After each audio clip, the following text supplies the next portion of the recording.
Vamos lá, meus irmãos, é a nossa 8ª aula de homilética 1 e 2, é o último bloco, nossas aulas estão sendo gravadas. Então, meus irmãos, como eu mencionava, o Ricardo Gondim, enquanto nós estávamos lá no Congresso Serra Negra, né, foi o 11º Congresso de Ministros Batistas Nacionais em Serra Negra, e ele estava expondo, dia 5 de fevereiro de 98, ele estava expondo Efésios 3:9 ao 13. Então, ele fez menção de um pregador europeu, e eu queria ler aqui com vocês, né? Que ele falava que esse pregador europeu, após pregar de uma forma apaixonada, ele deixou algumas dicas, né? Aos ouvintes, porque perguntaram para ele, né? Como ele preparava os sermões dele. O que ele fazia? Olha que dicas lindas ele deixou. Primeira coisa era que ele sempre fazia a lição de casa e nunca pregava uma mensagem sem ter outra pronta. Ou seja, esse pastor, ele era um pregador tão convicto da sua vocação que ele pregava na sua igreja, mas muitas vezes, mesmo quando ele era convidado a pregar numa outra igreja, e ele, de repente, poderia até utilizar essa mesma mensagem, o que ele fazia? Mesmo ele sendo um ancião, e ele, né, podendo utilizar essa mesma mensagem na outra igreja, na outra cidade, ele, durante aquela semana, ele escrevia uma outra mensagem. E perguntaram para ele, mas pastor, o senhor não poderia repassar aquela mensagem, dar uma melhorada? E aí ele dizia, eu faço isso porque eu não quero ser um preguiçoso. Não é porque eu tenho algo pronto, e eu vou pregar essa mensagem em outro lugar, que eu não vou estudar um outro assunto e preparar algo para pregar, porque, afinal de contas, eu trabalho para o meu mestre, e ele merece o meu melhor. Ou seja, olha que zelo desse pregador. Então, vocês lembram-se do que eu tinha mencionado do Martin Lloyd-Jones? Que o Martin Lloyd-Jones, ele fala que o pregador inicial, no início da sua caminhada, parece que tudo vem prontinho para ele, e depois o tempo vai passando e as coisas já não vêm com tanta facilidade, ele tem que estudar mais, e depois ele se torna um estudioso mais profundo, aí ele tem que estudar muito mais para receber mensagens. Exatamente é isso. É como se Deus nos desse essas condições, e esse pastor, mesmo um ancião, pregador experiente, ele não ia pregar num outro lugar se antes disso ele não tivesse escrito, feito, elaborado uma outra mensagem. Mesmo sabendo que essa mensagem talvez ele nem pregasse. Mas ele demonstrava com isso o seguinte, eu não vou dar algo para o nosso Deus de forma relaxada. Mesmo que eu pregue a mesma mensagem, eu terei uma outra pronta, porque eu quero entregar sempre algo muito bom ao meu Deus e ao povo de Deus. O que vocês acham dessa atitude desse pregador? Excelente, né? Excelente. Comprometido, né? Muito bom. Muito bom. Muito bom. Como você falou, Tomé, comprometido, define bem o que é isso, né? Será que esse pastor, Deus vai desampará-lo? Será que ele vai chegar e vai dar tela azul? Será que, percebam, pode até acontecer de um dia ele não estar muito bem, não ser assim, não trazer uma mensagem com tanta vivacidade, mas com certeza a graça de Deus sempre estará com ele, porque ele está fazendo a obra de Deus de uma forma zelosa, sem ser relaxado, tá bom? Segunda coisa que esse pastor experiente fazia, ele escrevia o sermão palavra por palavra. Olha só. Ou seja, ele ia escrevendo o seu sermão inteiro. E aqui a gente pode utilizar o método de digitação, mas aqui fica a minha recomendação, a velha escrita, a velha mecânica motora, a memória muscular, memória gráfica, né? Então, ele fazia isso. Terceiro lugar, olha o que ele fazia. Ele entrava no quarto e pregava para ele mesmo. Ou seja, eu estou aqui no meu escritório, que é o meu ambiente de trabalho. Eu confesso, irmãos, que é muito legal isso, mas perceba, olha o zelo dele. Ele parava e ali, onde ele estava, vou pregar. Ele pregava para ele. Talvez você diga, pastor, mas precisa disso? Bom, são as palavras desse pregador ancião, experiente, cheio do Espírito Santo. Ele está dando dica a novos pastores, novos pregadores. E esse trabalho não era em vão. Nos anos seguintes, esse texto, esse sermão escrito, aliás, ele entra, detalhe, né? Quando ele escrevia, ele depois, esse sermão escrito, ele poderia utilizar na íntegra para outras pessoas. Passava o sermão, quando ele escrevia em segundo lugar. Estava escrito. Por isso que eu acho que o Ricardo Gondim está se referindo de Martin Lloyd Jones, porque, irmãos, muitos livros de Martin Lloyd Jones nascem, inclusive em cultos de oração. Sabia disso? Muitos dos livros de Martin Lloyd Jones, ele pregava durante a semana na sua igreja. Os comentários bíblicos de Efésios, por exemplo. Aquele livro clássico dele nasceu em culto de oração. Toda semana ele ia lá e trazia uma abordagem que ele escrevia e viraram essa obra-prima maravilhosa. Coisa linda, não? E aqui, em terceiro lugar, então, ele pregava para ele mesmo. O pastor, após o seu trabalho escrito, seu estudo, ele gastava tempo falando no espelho. Né? Ele gastava tempo lendo. E aqui talvez você pense assim, pastor, mas aqui não é muito humano, muito técnico. Não, irmãos. Não leia dessa forma. Leia pelo zelo. Tem vezes... Então é motivação, porque a pessoa pode fazer isso por vaidade também, por performance. Sim. Pode ser, Júnior. Concordo. Mas, Júnior, vamos dar o direito de dúvida que a gente esteja fazendo literalmente pelo zelo mesmo, se comunicar bem, né? Vamos pensar que ele aqui, como um pastor ancião, valorizado por multidões de outros pastores, ele estava passando a experiência dele, né? E eu particularmente penso, Júlio, que quando a gente realmente tem esse zelo e a gente não permite com que a seta da vaidade, da soberba entre no nosso coração, porque eu posso até ser soberbo sem fazer nada disso, né? Então, assim, discernir o coração de alguém é uma coisa que só Deus fará, né? Mas vamos pensar agora como pessoas que queiram aprimorar o seu dom e a sua comunicação. Dentro dessa questão de falar aqui ao espelho, ou falar para você se ouvir, existem palavras, irmãos, que quando nós falamos, né, por exemplo, se nós queremos falar de uma forma onde a gente tenha mais ternura, a gente precisa abaixar o tom. Se nós precisamos passar uma mensagem mais de urgência, nós precisamos falar com mais autoridade, com mais esse aspecto da urgência. Se nós estamos falando sobre algo mais reflexivo, as pausas, elas precisam ser pausas bem apropriadas.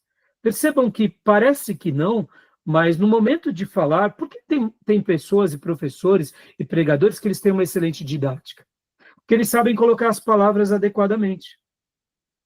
Alguém já disse, Júnior, irmãos, que as guerras não nascem por causa das palavras, mas por causa dos tons das palavras.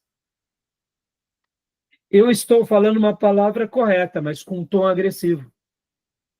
Percebam, discernir os tons, saber colocá-los, saber trazer ternura, saber trazer pausas, saber viver um momento de emotividade, de embargar a voz de forma legítima. Há pouco, quando eu falei, não foi de propósito, irmãos, eu não preparei isso na minha aula.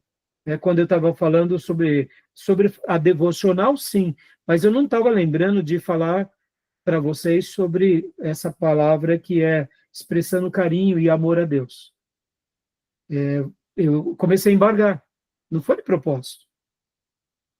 Então, tem vezes que a gente tem que dar esse espaço a uma palavra legítima. Tem vezes que estamos tratando de um assunto e a gente sente vontade de chorar. E aí, vou engolir o choro? Não, meus irmãos. Se você está sendo leal com seu sentimento, e aqui eu quero até deixar um texto de Paulo, quando ele fala lá em Corinto, é um texto lindo, quer ver? Ó? Lá em 1 Coríntios 5, do versículo 8, vou até compartilhar aqui com vocês, 1 Coríntios 5, 8, olha que texto maravilhoso. Paulo está dando uma exortação enorme à igreja, porque eles estavam vivendo com um caso de incesto, ou seja, havia um irmão dentro da igreja que estava saindo com a sua madrasta e os irmãos da igreja estavam achando que isso era normal, que isso era uma coisa tranquila. Aí Paulo, então, repreende essa imoralidade, julga esse irmão, manda excluir esse irmão, e ali o próprio apóstolo Paulo repreende o orgulho deles, e aqui no versículo 8, olha só que coisa linda, né? Deixa eu compartilhar aqui para vocês. Esse que já tinha compartilhado. No versículo 8, olha o que ele diz. Pelo que celebremos a festa, não com o fermento velho, nem com o fermento da malícia e da corrupção, mas com os ázimos da sinceridade e da verdade. Esse texto aqui, né, na NVI, diz assim, os pães da sinceridade e da verdade. Meus irmãos, tem vezes que numa mensagem, nós sentimos vontade de chorar mesmo, de berrar, e de levar a igreja a chorar conosco, porque aquela mensagem sacudiu a nossa vida. Então, você vai engolir o choro? Vai... Não, meus irmãos, dê espaço a isso, é você sendo verdadeiro. Agora, se eu estou usando da emotividade para persuadir as pessoas para os meus ideais, aí as motivações não são corretas. Percebam... É o que eu quis dizer, Exato. Quando a motivação está ligada à questão da naturalidade, não da artificialidade. Isso. Então, somente persuasivas. Isso. Então, quando entram nesse campo da persuasão humana, Júnior, das técnicas, a gente deve virar a página. Por isso que nós aqui estamos aprendendo a arte de pregar para a igreja, estamos querendo formar discípulos, ganhar almas, edificar a igreja. A gente não está aqui para ganhar dinheiro, a gente não está aqui para fazer riqueza, a gente não está aqui para usar da oratória como uma neurolinguística para a gente poder ter persuasão ao próximo. Não é nada disso. A gente pode até chegar lá tendo persuasão e etc. e tal, mas não é o nosso objetivo. Nosso objetivo é proclamar o evangelho da cruz, levar as pessoas a Cristo e sermos pessoas que vivem esse cristianismo na sua essência. Ou seja, podemos ser honestos com os sentimentos e com a oratória, com a motivação correta. Ou seja, os nossos pães podem ser da sinceridade e da verdade, e devem ser assim. Então é isso que eu quero passar para vocês, tá bom? Então aqui, voltando, né, aqui, quando ele falava para ele mesmo, percebam, irmãos, que entoar a voz, saber colocá-la, e você até mesmo ter experiências no momento em que você está fazendo o seu sermão. Perceba, irmãos, você que já pregou aqui, tem vezes que você está fazendo o sermão, você começa a ser tocado por Deus. É ou não é? Você começa a ser visitado. Quantas vezes eu fui? Quantas vezes minha esposa fala, o que você está fazendo, amor? Eu falo, estou escrevendo, amor. Mas agora, amor, de noite, eu falo, amor, está vendo ideias agora, de madrugada. Eu pego o meu caderno, pego o meu celular, se eu estou na cama, eu pego o celular e começo a digitar. Se eu tenho a possibilidade, já pego uma folha, porque eu prefiro escrever. Irmão, maravilhoso isso.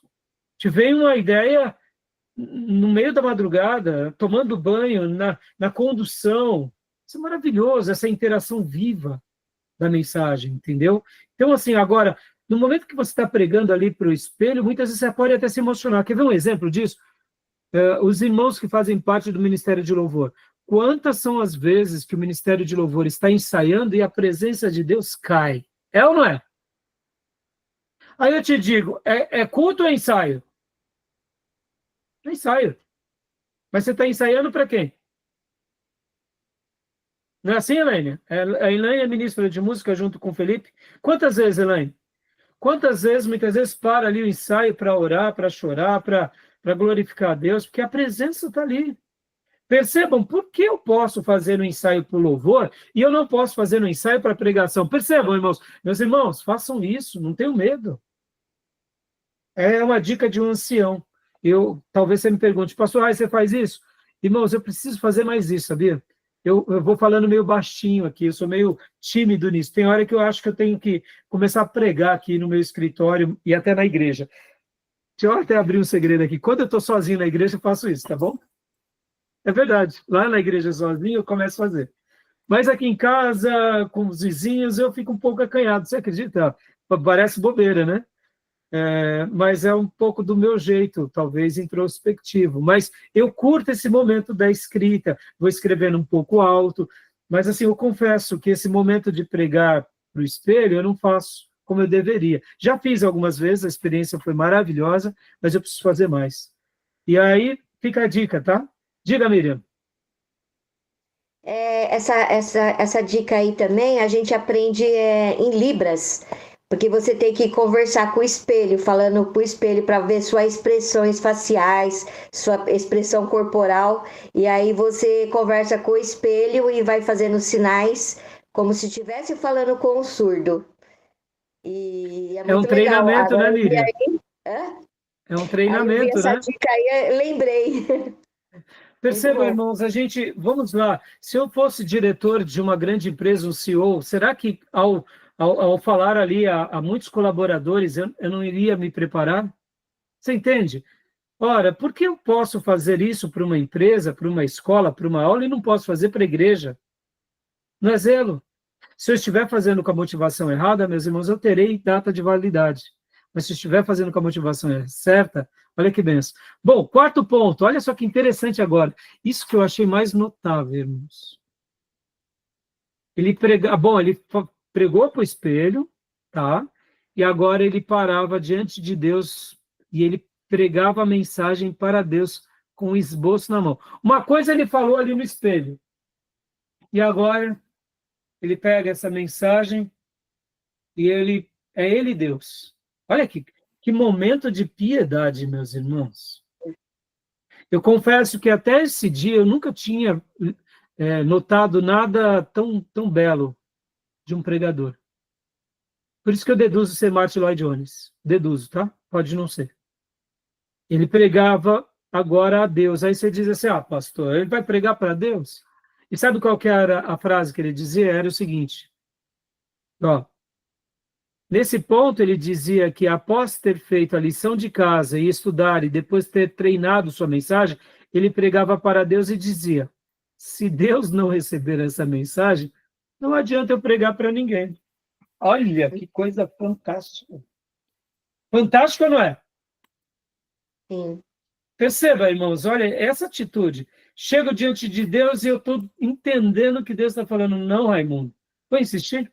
Mas aí é o meio paradoxal, meio contraditório, porque quando Deus deu uma missão para Jonas, ou para qualquer pregador, já tem a mensagem de Deus. Então, se estranha, eu vou pregar para Deus, porque ela vem de Deus. Eu sei, mas, Júnior, você tem que lembrar que nesse caso, nesse exemplo ali, a gente está falando da revelação unilateral de Deus. A nossa mensagem, sejamos honestos, a gente não pode igualar àquelas mensagens que foram revelações exclusivas. As nossas mensagens, elas são iluminação na revelação. Mas a gente pode, de repente, estar se equivocando no que pregar. E esse é o momento de piedade. Então, eu não vou te contrariar, Júnior, se você achar paradoxal ou não quiser fazer. Eu, particularmente, achei lindíssimo. Percebam, cada pessoa vai ter a sua conclusão.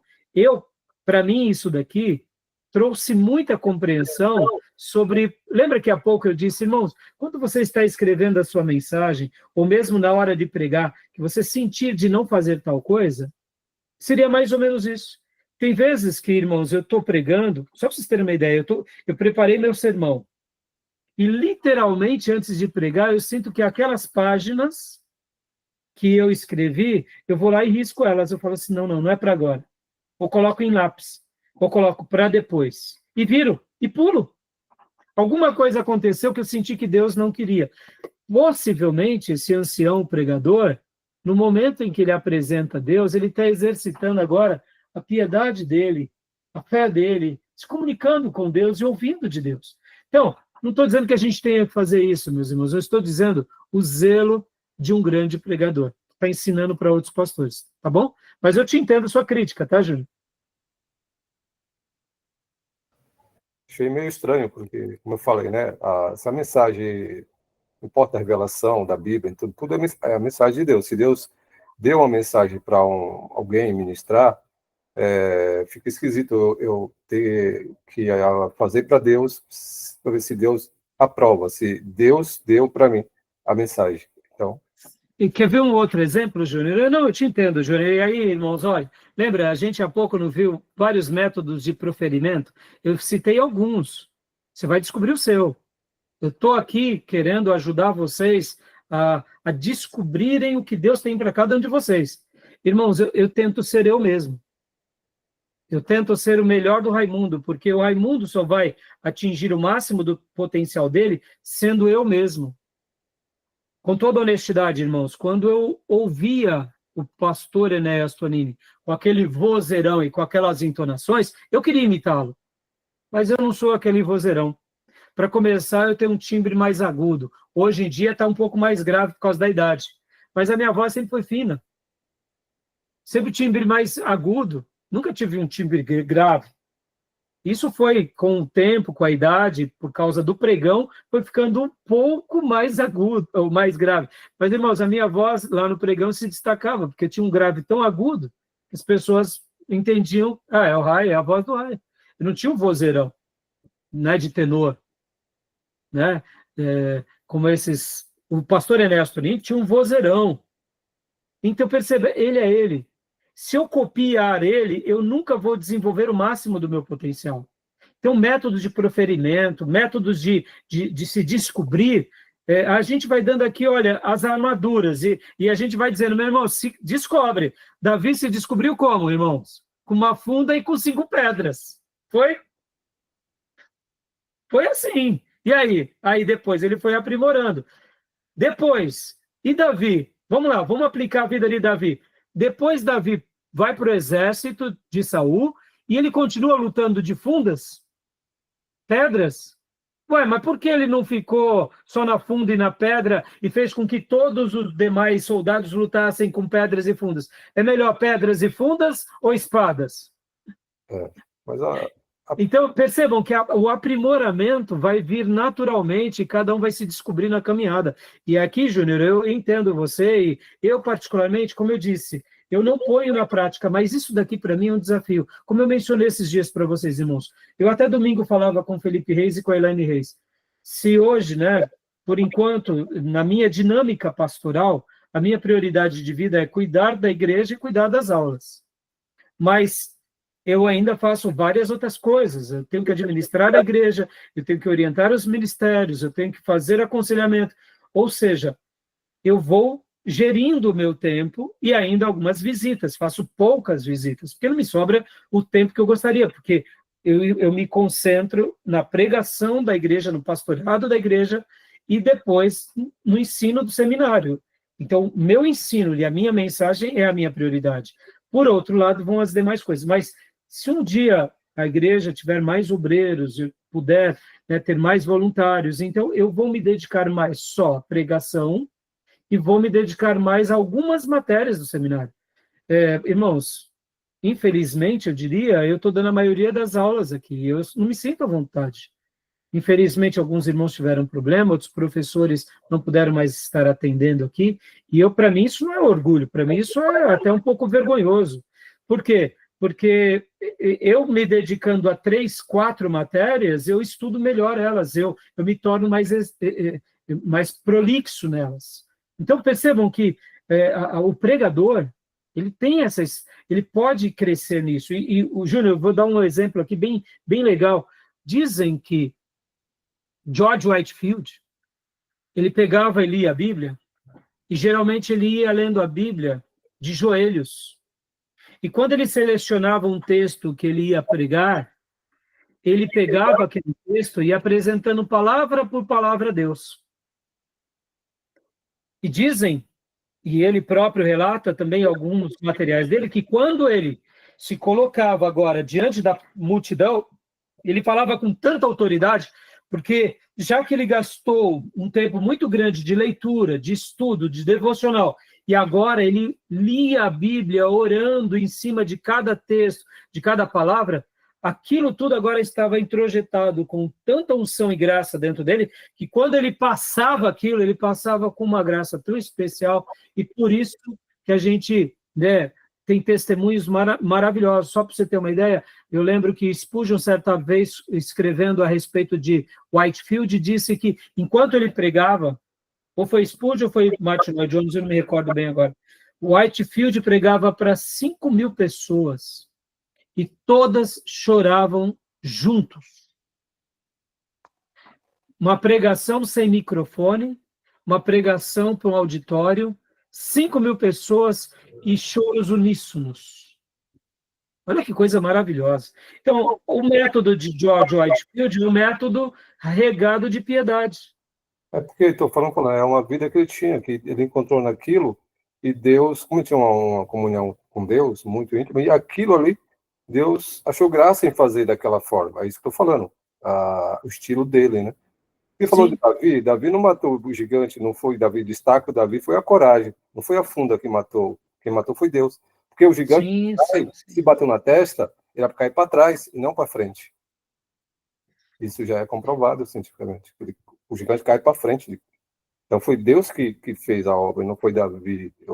Sim, pode ver que logo ali, Davi até executa tudo com a espada do próprio gigante, né? É corajoso, né? Isso, e assim, quando eu fiz menção da funda, Júnior, eu estou dizendo aqui, qual é o método que você vai descobrir? Você, como um advogado, um homem das letras, você gosta do método do improviso extemporâneo. Perceba, você poderia ser muito mais o método, né, manuscrito, catedrático, mas cada um tem um jeito, e tá além de mim como professor, e tá além de vocês, Deus vai mostrar. E eu estou passando isso daqui, irmãos, porque isso daqui marcou muito a minha vida, sabe? Essas 5 dicas aqui marcaram demais, principalmente essa frase, Júnior: se Deus não receber essa mensagem, não adianta pregar para ninguém. Ou seja, é uma das coisas que eu mais zelo. O senhor está feliz com isso? Não, tá bom. Como que você vai fazer isso? Esse pregador ancião falava com Deus, era a outra maneira dele exercitar, entendeu? Bom, a gente vai para o último ponto aqui, e Diego, fala, filho, pergunta. Então, não, só queria falar em questão desse ponto 4 aí, que a gente estava lendo aí, que, tipo assim, era uma coisa que eu nunca fiz, mas é um ponto importante, porque, tipo assim, Deus, ele tem compromisso com a palavra dele, correto? Ele tem compromisso com a palavra dele. Então, a gente vai ser usado para falar o que Deus quer. Então, vamos supor, se na igreja lá da onde você é pastor, se tiver pessoas clamando por avivamento, Deus, ele vai usar o pregador para falar sobre avivamento. Aí, às vezes, tipo, Deus quer falar sobre avivamento, aí o pregador vai falar, vou falar sobre pecado. Ou vou falar sobre uma coisa que está totalmente fora. Então, quando você apresenta a Deus, preparei essa pregação aqui, mas e aí? É isso mesmo? É o que a igreja está precisando? É o que o Senhor quer para esse momento? Então, essa parte 4 aí, para mim, é um divisor de águas para mim. Como eu disse, literalmente fazer como ele, mas é buscar a Deus em oração. Por isso que a crítica do Júnior, irmãos, me entendam, viu, irmãos? O bom de fazer teologia é isso. A gente não está aqui formando soldados de chumbo, entendeu? Todo mundo pensa igual, todo mundo age igual. Não. Se descubra, irmãos, se descubra, tá bom? E o último ponto, irmãos, olha o último ponto, que coisa magnífica. E por último, o pastor, olha o que ele fazia, esse ancião. Ele deixava o esboço e subia livremente ao púlpito, apenas com as escrituras sagradas, e não levava nem o esboço, nem o sermão, mas chegava lá no púlpito só com a Bíblia e a total dependência do Espírito Santo. Ele fazia isso porque, mesmo após todos esses critérios, ele estava pronto para deixar o Espírito Santo conduzi-lo como bem entendesse. seja naquela lição de casa que ele tinha feito, que ele tinha estudado, que ele tinha pregado para o espelho, que ele tinha escrito e até falado para Deus, ou seja em algo novo que Deus queria tratar com a igreja ali. E essa atitude demonstrava que esse pastor ancião desejava intensamente que Deus falasse ao coração do povo de Deus. Fantástico ou não é essa recomendação? Né? E eu vou passar para vocês, meus irmãos, esse texto, porque agora que já deu o horário, para que vocês acabem lendo depois, né? Eu vou passar agora, inclusive, no nosso canal. Ó. Eu dou algumas dicas de alguns materiais, falo bastante sobre conselhos do Martin Lloyd Jones, né? Eu quero até estar utilizando parte disso na próxima aula, tá bom? Mas eu vou passar já para vocês lerem agora, porque essas recomendações aqui são muito boas, eu particularmente gostei muito, né? Então, vou estar passando para vocês, tá bom? Beleza, meus irmãos? Alguma pergunta, alguma dúvida? Querem fazer algum acréscimo? Não? Então, teremos a nossa 9ª aula e a 10ª prova, tá bom? Qualquer dúvida, me chamem aqui durante os dias, mandem a mensagem no nosso grupo, me chamem no particular, vou estar esclarecendo vocês, corram nas leituras das 200 páginas, isso, vocês sabem que quem não leu já perde 4 pontos, e nos materiais extras, como eu passei para vocês, porque tudo isso vai somar na média final, que vocês têm que tirar pelo menos 7 para passar, para não ficar de recuperação. Tá bom? Beleza. Beleza? Tá jóia. Deus abençoe, meus irmãos. Para as minhas ovelhinhas, eu os vejo amanhã no nosso culto de oração. E para os demais irmãos, nos vemos, querendo Deus, na quinta, tá bom? Graças a todos. Boa noite. Abençoe. Boa noite. Graça e paz. Com Deus. Boa noite a todos. Deus abençoe.